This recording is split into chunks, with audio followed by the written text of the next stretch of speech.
Friends,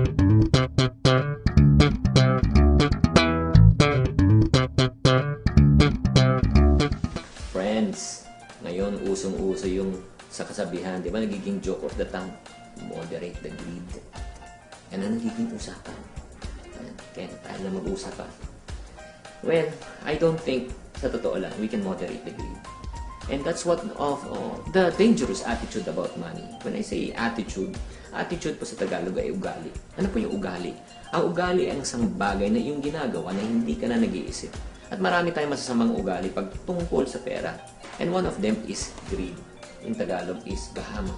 Ugali. Sakit. Diba? Okay, tumingin sa akin, hindi po ko yun.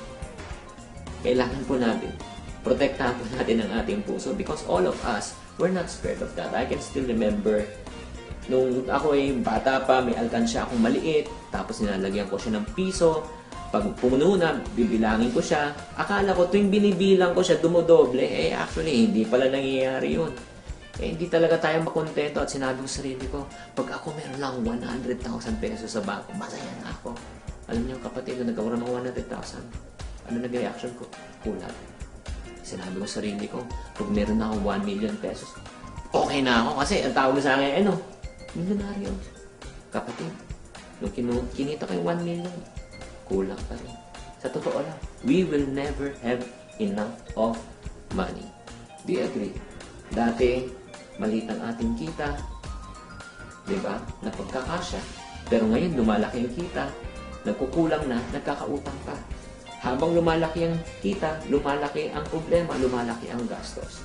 So, if we don't arrest the word called greed, we will definitely be in trouble. Itong katanungan, Chinky, sige, gusto kong ma-arrest yan. How can we arrest the word called greed? All we need to do, ladies and gentlemen, is ask this question called, how much is enough?